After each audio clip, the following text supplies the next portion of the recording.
hamma sohada, hamma ishda professionallarga topshirilsa, natija juda ham sifatli va a'lo darajada chiqadi. Assalomu alaykum, Katiol.uz kanalining hurmatli tomoshabinlari. Navbatdagi o'zimiz ishlab chiqargan 30 kilovatlik Zevur brendidagi ko'mirli katiolimizni 250 kvadratli xonadonga isitish tizimi bilan komplekt noldan ustanovka qilib berdik. Mana shu shpaglovkalar bo'lmagan paytda bizni chaqirishganda mana shu polniy podachilarni devorning ichiga tiqib berardik. Mana shu yerdan radiatorga bitta devorning ichidan chiqardi kranlar. Birinchi qavatimizga polniy mashtaqlar razmerdagi panelli radiatorlardan, ya'ni 50 sm ga 1 metrlik panelli radiatorlardan 4 donasini ustanovka qilganmiz. Sistemamiz samoxod sistema bo'ldi. Suvni qaynash hisobiga tabiiy sirkulyatsiya bo'ladi mana. Mana shu bitta bu xonaga o'rnatildi. Narigi bitta hozirgi ko'rsatgan radiatorimdan bitta o'rnatildi. Hozirgi ko'rsatgan xonamiz mana shu ikkita o'rnatildi. Общий 4 dona hozir ko'rsatganimdek panelli radiatorlar o'rnatildi. Ikkinchi qavatimizga ham chiqib oldik. Juda ham katta zal ekan. 3 ta oynasi borligi uchun 3 ta radiator qo'yildi mana.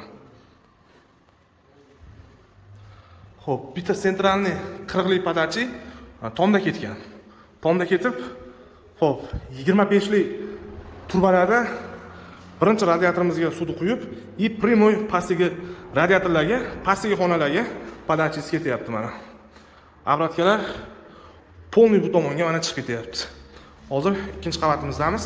Ikkinchi qavatga chiqib panelli radiatorlar bitta xonaga 3 ta qo'yildi. Bu tomonimizda yana bitta xonamiz bor. Bu yerga 1 dona qo'yildi. Mana shu tepa pastga 8 ta radiator o'rnatildi. Bu xonada 2 ta bor, hammomdan bitta bor. Общий nechta radiator? Radiator 9 ta, 11 ta. Общий xonadonimizda 8 ta bu tomonda, 3 ta bu tomonda 11 ta har xil razmerdagi panelli radiatorlar ustanovka qilindi. Katiolimiz xonadonimizni shu orqa tomonda отдельный naves bor. Bu yerda katiolxona qilinmaydi. Mana shu ochiq turadi xolos. Shuning uchun atrofi utepленный ko'mirli katiolimizni tanlov qilganmiz. Videoda yarmida endi sizlarga narxini aytib o'tib ketay. Shu narxda aytilgandan keyin katiollar haqida dimoxodlar haqida alohida to'xtalib o'tamiz. Eng zo'r joyi kommentariy yozishlaring mumkin. Pastdagi suv nima uchun?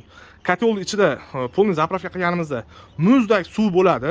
Katiolda yangi yoqilganda bu yerdan issiq chiqib, teplominlarga urilib, kondensat hosil bo'ladi va mana shu tomonidan mana suv oqib turadi mana. Mana shu yerdan suv oqadi. Bu narsa kondensat hisoblanadi. Obratkamiz o'sha 60 ga yo 70 ga qo'yganimizdan keyin obratka 60-70 bo'lsa, shu suv yo'qolib ketadi. Rossiyskiy deysizmi, turetskiy hamma katiollarda boshida kondensat berib oladi.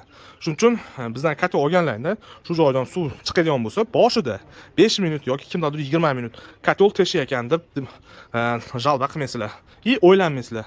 Katiolimiz 30 kilovatlik sistema, ochiq sistema uchun, samotok sistema uchun mo'ljallangan 3 mm lik staldan tayyorlangan, atrofi utepленный 9 million 300 ming so'm bo'lyapti katiolimiz. Bu xonadonimizga 4 ta o'zini sendvichli 1 metr 20 santimetrli 19 lik dimoxodini qo'ydik. Ichi ham tashi ham 06 lik nerjaveka kondensat bermaydigan. O'sha xonadonimizga ustanovka qilingan har bir radiatorlarning bir donasi bitta tochka hisobiga kiradi. Mana shu bir dona radiatorda 500 ming so'mdan ustanovka qilib berdik. Samoxod sistema uchun. O'zlarini eski hammomlari bor edi, shuni to'pli poli qilingan ekan. Faqat shlankalar chiqarib qo'yilgan. Shuni kollektorini ham bizning santexnik jamoamiz mana shu podachi obratkalarni, nasoslarni ulab berdik. Mana shunga ham bitta tochka haq oldik. Xo'p, katiolimiz ham bitta tochkaga kirdi. Xullas 13 ta tochka qildik. 6,5 million so'm xizmat haqqi oldik. Mana shu radiatorlar, to'pli pol, katiol ustanovkasi uchun 2 sutka mobaynida ishlashdi bolalar. 6,5 million so'm haq oldik. Endi mana hammasini qo'shamiz. 9 million 300 ming so'm katiol, 1 million 640 ming so'm dimoxod, 6,5 million so'm xizmat haqqi olingan bo'lsa, общий radiator, turba, haqiqa polniy nima ketsa isitish tizimiga. Polniy umumiy summada 37 million qancha? 288. 37 million 280 ming so'mga mana shu isitish tizimi bitdi.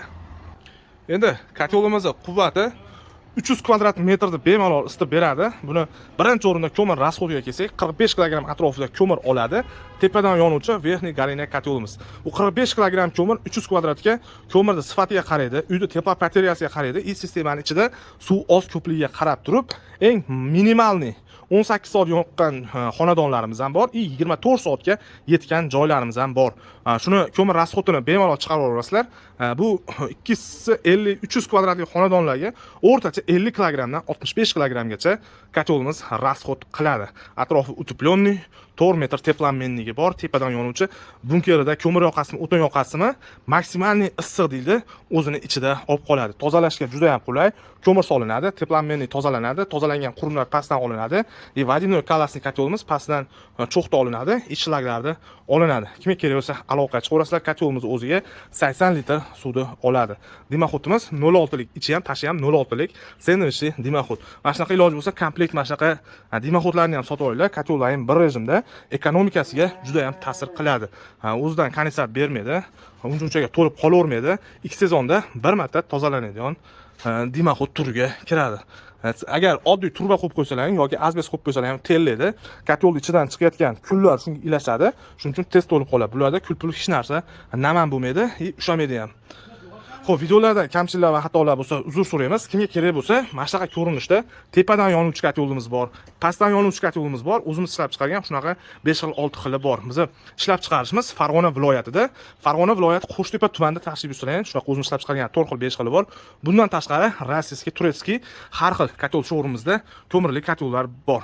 Gazlantirilmagan hududlar uchun ko'mirli kotellar ishlab chiqaramiz. Rossiyskiy, turetskiy kotellar bor. Videolarda kamchiliklar va xatolar bo'lsa uzr so'raymiz. Video yoqqan bo'lsa like bosib, kommentariyada o'z fikrlaringizni bildirasizlar. Qanaqa xatoliklar, qanaqa takliflar bo'lsa, qaysi kotelni narxi qiziq bo'lsa, kommentariyaga yozinglar. Xudo xolasa javob berishga harakat qilamiz. Videoga yana bir bor like bosib qo'yamiz.